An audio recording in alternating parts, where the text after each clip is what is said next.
Here are 5 reasons why I love the Moog Grandmother. Reason number 1, it has 1 knob per function.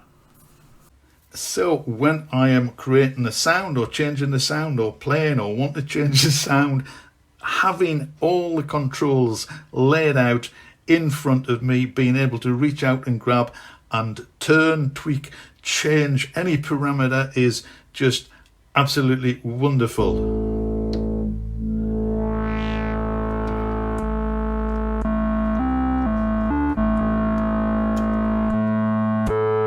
Okay, so I'm trying to demonstrate 1 knob per function, which on the face of it seems a little bit silly because it is fairly obvious and you know what it is. But just the ability to reach out and tweak and change any parameter without having to press another button, a shift button, or dive into a menu, that is just so freeing and liberating and powerful, in fact.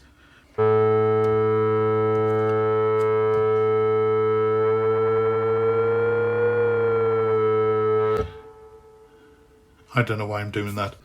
I don't know why he was doing that either. And that is probably the main reason why I like the Moog Grandmother. If I fancy a bit of synthesis, it's usually the first synth I come to, switch on, give it a minute or 2 to warm up because it is analog after all, and just start playing and tweaking the controls.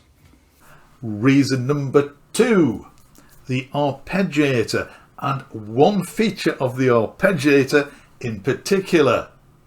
Now, I know this feature is not unique to the Grandmother or indeed to the Grandmother's Arpeggiator, but there are a lot of arpeggiators which do not do this.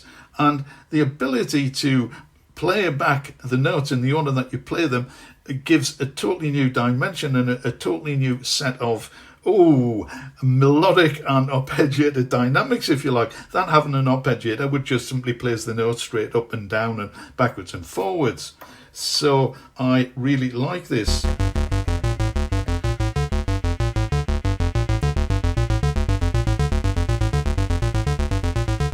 So I usually start with a plucky sort of sound and take it from there.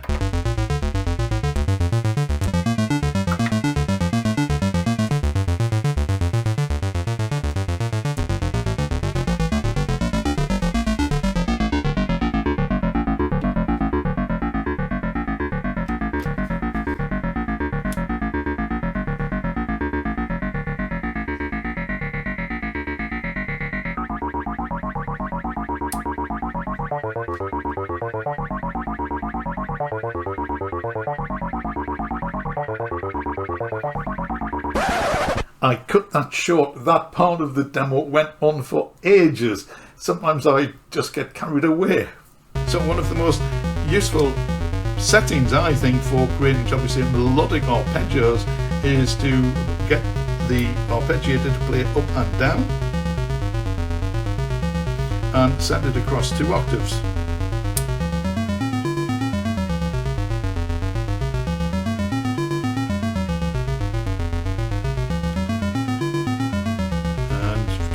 Go mad with the arpeggiator and introduce filter sweeps.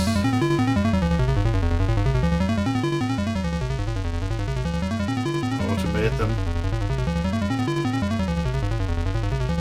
And do all sorts of lovely synthy things. So not only is the Grandmother one of the first synths I come to if I want a bit of synthesis, but I normally find a sound and switch on the arpeggiator and mess about with it like that. If you want more information, in fact a full breakdown of the Grandmother Arpeggiator, I have a complete video about it. I shall pop a card up there and there will be a link in the description too. Reason number 3, the spring reverb. So I know a lot of people love the spring reverb.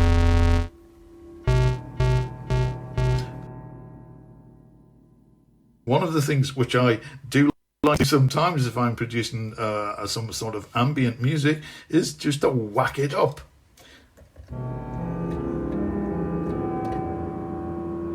And it produces this sort of great wash of sound. And one of the interesting things you can do with it is to use it with the arpeggiator.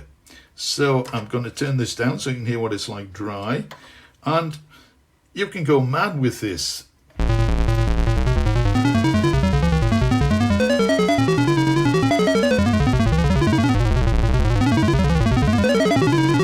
Now, if we turn up the reverb, this turns into a wash of sound.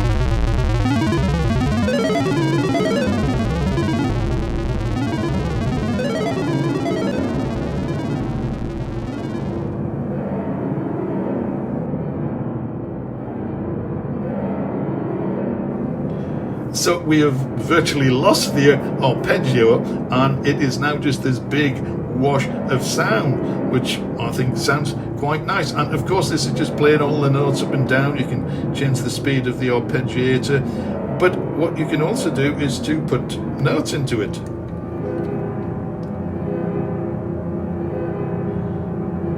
So you can hear that there's a chord there.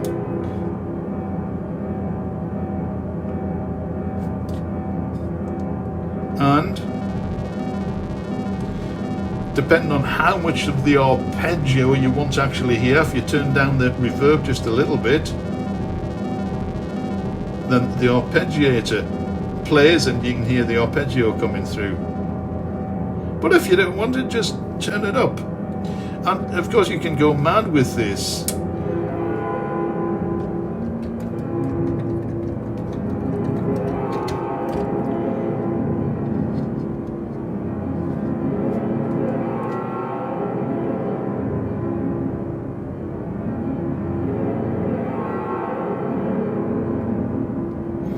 And you can filter it, of course, and do the usual synthy things to it.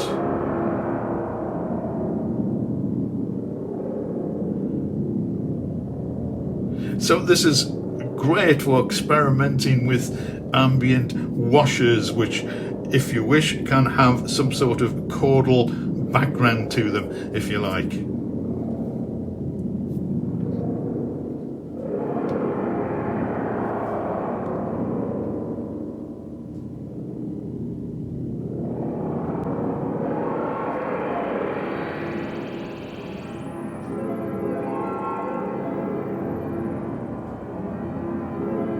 And even sort of tinkly ambient sounds too.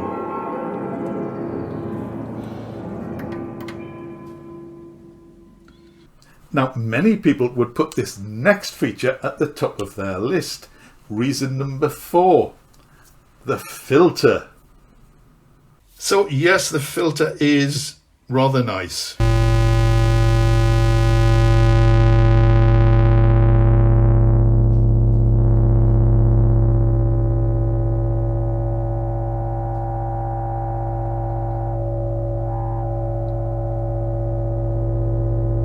What can I say? It's a Moog filter.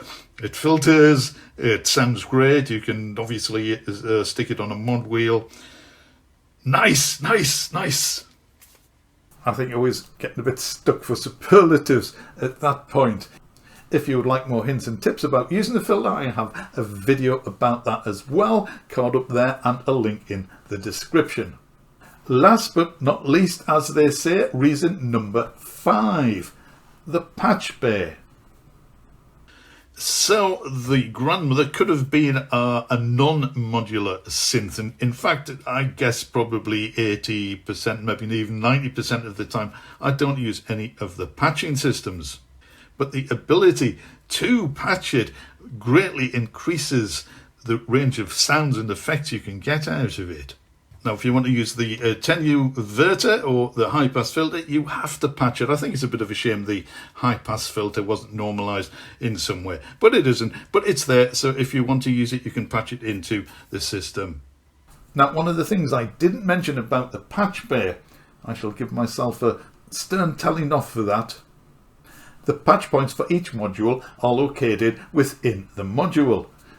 Some synthesizers put all the patch points on one side. However, I find this much easier to well understand and to manage and to follow the signal flow. That's obviously a personal preference. I rarely use more than 4 or maybe 5 patch cables for any particular patch, so the signal flow is not difficult to follow, but that just makes it easier.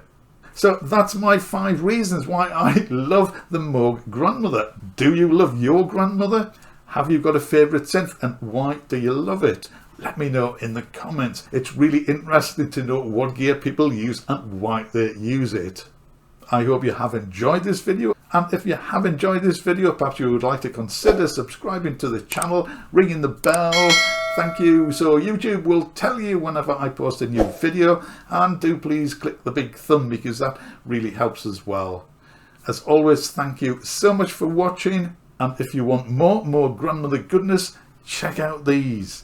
I'll see you soon.